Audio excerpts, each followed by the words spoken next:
ಬಸವೇಶ್ವರ ತಾಳೆ ಮಧ್ಯ ಭಾರತ ಮಾತಾರೆ ಪ್ರಥಮದಲ್ಲಿ ಭಾರತವನ್ನು ಶ್ರೀಮಂತಗೊಳಿಸಿದ ಸನಾತನನ ತಾಯಿ ಭಾರತವನ್ನು ಸ್ಮರಣೆ ಮಾಡಿ ಇವತ್ತಿನ ಈ ಒಂದು ದೇಶ ಬಚಾವ್ ಎನ್ನುವಂತಹ ಆಂದೋಲನಗಳಲ್ಲಿ ಭಾಗಿಯಾಗಿರುವಂತಹ ಇದರ ನೇತೃತ್ವವನ್ನು ವಹಿಸಿಕೊಂಡಿರ್ತಕ್ಕಂಥ ಹಿಂದೂ ಫೈರ್ ಫ್ರಂಟ್ ಅಂತ ಕರೆಸಿಕೊಂಡಿರ್ತಕ್ಕಂಥ ಕೇವಲ ಬಾಯದಷ್ಟೇ ಹಿಂದೂ ಅಲ್ಲ ರಕ್ತವನ್ನು ಕೂಡ ಹಿಂದೂ ಅಂತಕ್ಕಂಥದ್ದು ರಕ್ತ ಇರ್ತಕ್ಕಂಥದ್ದು ಯತ್ನಾಳಗೌಡರಲ್ಲಿ ಆ ಯತ್ನಾಳಗೌಡರ ಮೊದಲು ಮಾಡಿಕೊಂಡು ನಮ್ಮ ಕುಮಾರ್ ಬಂಗಾರಪ್ಪನವರಲ್ಲಿ ಮತ್ತು ರಮೇಶ್ ಜಾರಕಿಹೊಳಿ ಅವರಲ್ಲಿ ಹಾಗೆ ವೇದಿಕೆಯಲ್ಲಿ ಆಶೀರ್ವದಿಸಿದ ಎಲ್ಲಾ ಬಿಜೆಪಿ ನಾಯಕರನ್ನ ಮೊದಲು ಮಾಡಿಕೊಂಡು ಹಾಗೆ ವಿಶೇಷವಾಗಿ ನನ್ನ ಆತ್ಮೀಯ ಪರಮಪೂಜ್ಯರ ಎಲ್ಲಾ ಪರಮಪೂಜ್ಯರ ಪಾದಗಳ ಅನಂತ ಭಕ್ತಿಯ ಪ್ರಣಾಮಗಳನ್ನ ಸಲ್ಲಿಸಿ ಹಾಗೆ ವಿಶೇಷವಾಗಿ ಬಹಳಷ್ಟು ಜನಸಂಖ್ಯೆಯನ್ನು ಬಂದಿರತಕ್ಕಂಥ ಎಲ್ಲ ನನ್ನ ಹಿಂದೂ ಪಕ್ಕ ಹಿಂದೂ ರಕ್ತದ ಎಲ್ಲ ಯುವಕರಲ್ಲಿ ಶರಣು ಶರಣಾರ್ಥಿಗಳು ಯಾಕಂದ್ರೆ ಬಹಳ ಜನ ಯಾಕೆ ಬಂದಿರು ಅಂತಂದ್ರೆ ಹಂಗಂತಂದ್ರೆ ಯಾಕೆ ಎಲ್ಲಿ ಸತ್ಯ ಧರ್ಮ ಎಲ್ಲಿ ಇರ್ತದೆ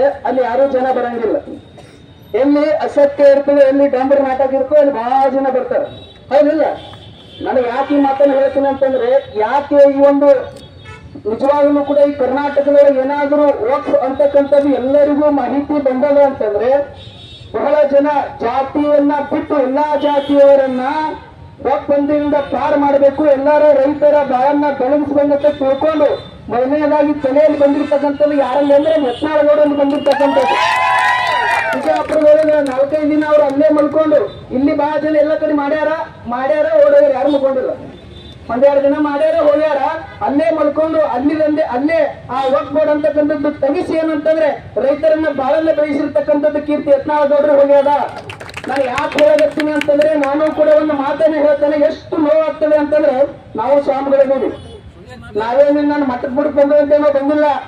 ರೈತ ದೇಶ ಧರ್ಮ ಅಂತ ಬಂದಾಗ, ಸನಾತನ ಧರ್ಮ ಅಂತ ಬಂದಾಗ ನಾವು ಮೈ ತುಂಬಾ ಕೇಸರಿ ಹಾಕೊಂಡಿವಿ.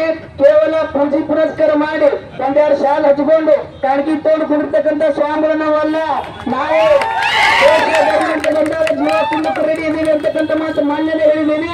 ಆ ಒಂದೇ ಮಾತಿಗೆ ಬೆನ್ನಿಡುವ ಬದಲು ಮಕ್ಕಳಿಗೆ ತಲವಾರು ಕೊಡುವಂತೆ ಎಲ್ಲರೂ ಎಫ್ಐಆರ್ ಮಾಡಿದ್ರು. ಎಫ್ಐಆರ್ ಮಾಡಿದ್ರು. ಯಾಕೆ ಮಾಡಿದ್ರು ಅದಾನಂತೇನೆ ಎಫ್ಐಆರ್ ಮಾಡ್ರಿ. ಕೇವಲ ಒಂದು ಮೊದಲನೇದು ಪ್ರಾರಂಭ ಅಂತ ಹೇಳಿದ್ರ ಇನ್ನ 100 ಕೇಸ್ ಆದ್ರೂ ಪರವಾಗಿಲ್ಲ. ನಾನು ದೇಶ ಧರ್ಮ ಅಂತ ಬಂದಾಗ ನಾನು ಸದಾಕಾಲ ಇರ್ತೀನಿ ಅಂತಕ್ಕಂಥ ಮಾತು ಹೇಳಿ.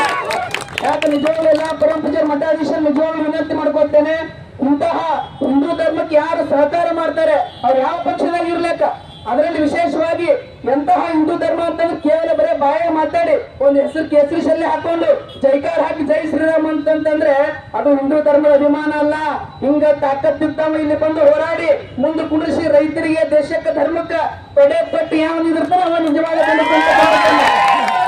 ಹೀಗಾಗಿ ನಾವೆಲ್ಲರೂ ಕೂಡ ತಮ್ಮ ಹೇಳ್ತೀನಿ, ಬಹಳ ಜನ ಇಲ್ಲಿ ನೀವೆಲ್ಲರೂ ಕೂಡ ಹೇಳ್ರಿ, ಇವತ್ತಿನ ದಿವಸ ಬಹಳ ಜನ ಯುವಕರು ಬಂದಿಲ್ಲ, ರೈತರು ಬಂದಿಲ್ಲ. ಯಾಕೆ ಬಂದಿಲ್ಲ? ಇದ್ರೊಳಗೂ ಕೂಡ ರಾಜಕೀಯ ನಡೆಯತ್ತೆ. ಮತ್ತವ್ರು ಯಾರು ಇಲ್ಲ, ಹೊರಗಿನವ್ರು ಯಾರು ಇಲ್ಲ. ನಾನು ಹೇಳಕತ್ತೀನಿ, ಇದ್ರೊಳಗೆ ರಾಜಕೀಯ ಮಾಡಬೇಡ್ರಿ. ನಿಮ್ಮ ಪಕ್ಷದ ಏನೇ ಸಮಸ್ಯೆಗಳಿದ್ರು ಕೂಡ ನೀವು ಕೇಂದ್ರ ಸರ್ಕಾರದ ಗಮನ ಕೊಡ್ರಿ, ನೀವು ಸಮಸ್ಯೆ ಬಗೆಹರಿಸಬಹುದು. ಆದ್ರೆ ಯತ್ನಾಳಗೌಡರು ಎದಕ್ ಬಂದ್ ನಿಂತಾರೆ, ಈ ಟೀಮ್ ಎದಕ್ ನಿಂತದ ಅಂತಂದ್ರೆ ಸನಾತನ ಧರ್ಮದ ಪರವಾಗಿ ಬಂದ್ ನಿಂತದೆ. ನಾವೆಲ್ಲಾ ಸ್ವಾಮಿಗಳು ಬಂದು ನಿಂದಿರಲೇಬೇಕಾಗ್ತದೆ. ಯಾವ ಮಗನನ್ನ ನಾವೇನ್ ತಿಂದಿಲ್ಲ ಬಿಟ್ಟಿಲ್ಲ. ನಾವು ಸನಾತನ ಧರ್ಮದ ಒಂದು ಆಶ್ರಯದಲ್ಲಿ ಬೆಳೆದೀವಿ. ಎಲ್ಲಾ ಭಕ್ತರು ಕೊಟ್ಟಿರ್ತಕ್ಕಂಥ ಕಾಣಿಕೆಗಳು ಬೆಳೆದಿವಿ. ನಾವು ಯಾರು ಕರೆದ್ರು ಕೂಡ ಸನಾತನ ಧರ್ಮಕ್ಕೆ ನಾವು ಒಂದೇ ಬರ್ತೀವಿ ಅಂತಕ್ಕಂಥ ಮಾತನ್ನ ಹೇಳಿ ಇವತ್ತಿನ ದಿವಸ ನೋಡ್ರಿ, ನಾವು ಅಲ್ಲಿ ಹೋಗಿ ಮನವಿ ಕೊಟ್ಟು ಏನೋ ಮಾಡ್ಬೇಕಂತ ನಾವೆಲ್ಲರೂ ರೆಡಿ ಆದ್ರೆ ಅವ್ರು ಕಿಲಿ ಹಾಕೊಂಡು ಹೇಳ್ಕೊಡ್ತಾರೆ. ನಿಜವಾಗ್ಲೂ ಕೂಡ ಯಾಕೆ ಇಷ್ಟೇ ತಿಳ್ಕೋಬೇಕು, ಅಧಿಕಾರದ ಎಷ್ಟು ಪವರ್ ಇರ್ತದೆ ನೋಡ್ರಿ. ನಾನು ಅದಕ್ಕೆ ವಿಚಾರ ಮಾಡಿ ಬಹಳ ಜನ ಎಲ್ಲಾ ಸ್ವಾಮಿಗಳು ಹೇಳಿನಿ, ಯತ್ನಾಳಗೌಡ್ರಂಗ ಅವ್ರು ಮಾಡಾಕತ್ತಾರ, ನಾವೇ ಎಲ್ಲ ಸ್ವಾಮಿಗಳು ಸ್ವಲ್ಪ ವಿಧಾನಸೌಧ ಕಡೆ ರಕ್ಷೆ ಕೊಡ್ತೀವಿ ನೋಡಲ್ಲ ಗೊತ್ತಿಲ್ಲ. ಯಾಕಂತಂದ್ರೆ ಧರ್ಮ ಉಳಿಬೇಕಾದ್ರೆ ತಮ್ಮ ನಿಜವಾಗ್ಲೂ ಕೂಡ ನಮ್ಮ ಮನಸ್ಸಿನೊಳಗಿರ್ಬೇಕು, ಬಾಯಿಗೆ ಬರೋದಲ್ಲ. ಇಲ್ಲ ಅಂತಂದ್ರೆ ಬಹಳ ಕಷ್ಟ ಅದ. ಇವತ್ತಿನ ದಿವಸ ಇವತ್ತು ಹಠಾವ್ ದೇಶ ಬಚಾವ್ ಏನದ ಇಡೀ ಕರ್ನಾಟಕದ ಆಂದೋಲನ ಮಾಡಕತ್ತಾರ. ಇದಕ್ಕೆ ಯಶಸ್ವಿ ಆಗೇ ಆಗ್ತದೆ. ಎಲ್ಲಾ ಮಠಾಧೀಶರ ಆಶೀರ್ವಾದ ಅವ್ರ ಮೇಲೆ ಇರ್ತವೆ ಅಂತಕ್ಕಂಥ ಮಾತನ್ನ ಹೇಳಿ ತಮ್ಮೆಲ್ಲರೂ ಕೂಡ ಒಳ್ಳೆಯದಾಗ್ಲಿ. ಆದಷ್ಟು ಬೇಗ ಇವತ್ತು ಹಠಾವ್ ತೆಗಿಲಿಲ್ಲ ಅಂದ್ರ ನೀವು ಸಿಂಪಾಲನ ಮುಂದಿನ ದಿನಮಾನದೊಳಗೆ ನಾವು ಗೌರವ ನೇತೃತ್ವ ಎಲ್ಲಾ ಮಠಾಧೀಶರಲ್ಲ ಎಲ್ಲಾ ರೈತರು ಬಂದು ನಾವು ಬಂದಿರ್ಬೇಕಾಗ್ತದೆ ಅಂತಕ್ಕಂಥ ಮಾತನ್ನ ಹೇಳಿ ತಮ್ಮೆಲ್ಲರೂ ಕೂಡ ಒಳ್ಳೆಯದಾಗ್ಲಿ. ಈ ಒಂದು ಆಂದೋಲನ ಯಶಸ್ವಿಯಾಗಲಿ ಅಂತಕ್ಕಂಥ ಮಾತನ್ನು ಹೇಳಿ ತಮ್ಮೆಲ್ಲರೂ ಕೂಡ ಆ ರಾಮನ ಆಶೀರ್ವಾದ ಇರಲಿ ಅಂತ ಯಾರು ಮಾತುಗಳನ್ನು ಮುಗಿಸ್ತಾನೆ. ಓಂ ಶ್ರೀರಾಮ್ ಜಯ ಶ್ರೀರಾಮ್.